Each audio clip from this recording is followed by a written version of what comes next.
Coming up on Cronkite Sports Now, the fallout surrounding the Suns' blockbuster trade for CP3, Kyler Murray continues his dominance over the NFL and the history books, and why the women's lacrosse team might be the smartest club on campus.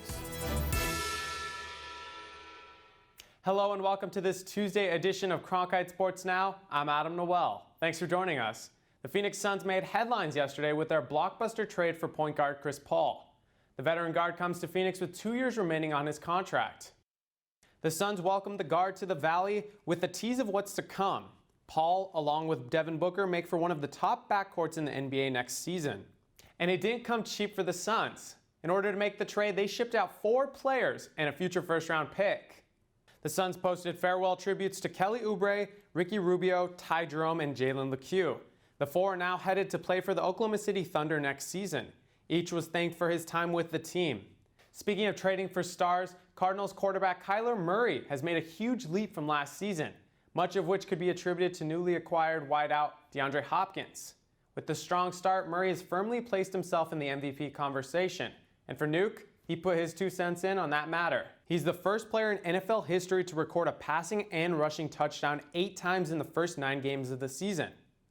Those 8 games already have Murray tied for the NFL record for most in a season. That's a record he surely will have by the end of the year.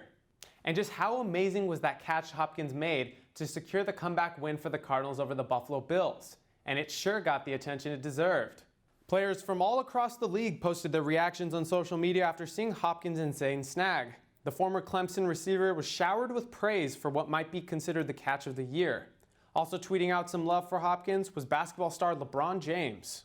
For Cardinals coach Cliff Kingsbury, he shared that despite getting the win, he wasn't able to get a lot of sleep after that game.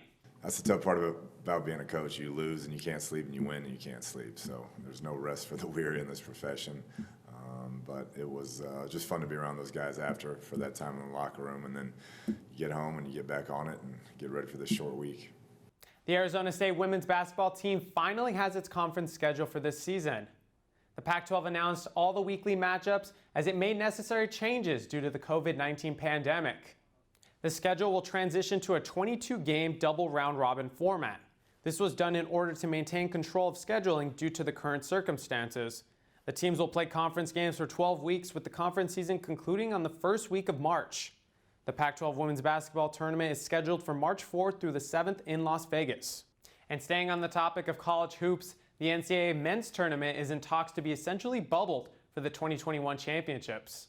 The NCAA announced the relocation of 13 preliminary round sites and cited the difficulty to execute a typical tournament in the current pandemic environment.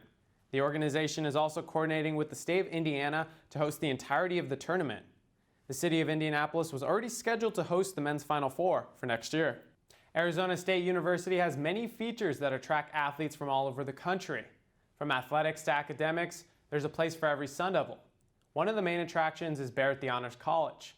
Cronkite News reporter Lauren Shirley shows how women's lacrosse balances being on the field to being in the classroom.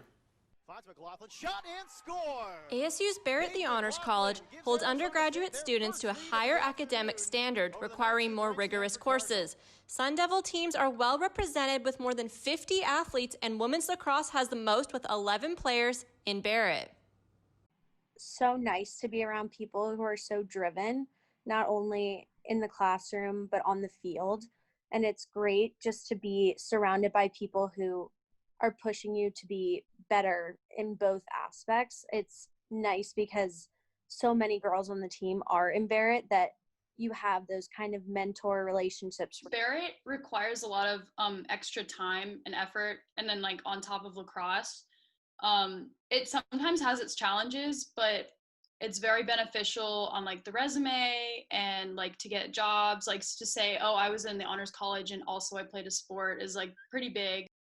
Not only do these students see academic advancements through Barrett, they also have seen a positive correlation between their work ethic transferring from the field to the classroom. It creates a well-rounded individual that we're looking for, but it's from what we have seen, it's a telltale that the person that you're getting who's putting that type of work in the classroom is doing the same on the field, if not exceeding it.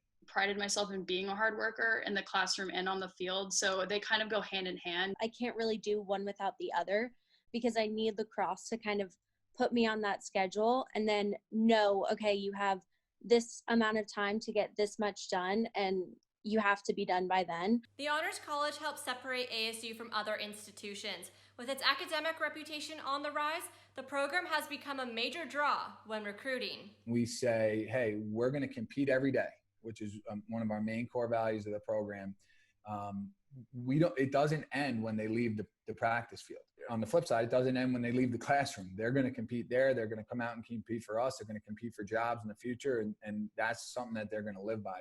The lacrosse team has 20 of their athletes on the Pac-12 Spring Academic Honor Roll list, with the team cumulative GPA sitting at 3.64, making ASU's lacrosse program a standout from others. Just sets the table for people to really see what we're all about. It's just another statistic, another data point to show recruits, to show people this is who we are, this is what we value in our program. As ASU evolves academically and athletically, these players are determined to use what they've learned from their teammates and classmates beyond their student-athlete careers. For Cronkite News, I'm Lauren Shirley. And now to the ice, where the Arizona Coyotes will be debuting a brand new jersey for next season. These Kachina jerseys are part of the Reverse Retro Adidas series, which every NHL team got featured in. Our Cronkite Sports team put together a poll asking fans what their thoughts were on the new look. Their reaction seems to be leaning toward the positive, with the majority siding with drip. Well, that's going to do it for us today. Thanks again for tuning in and have yourself a great rest of the day. I'm Adam Noel, and we'll see you here next time.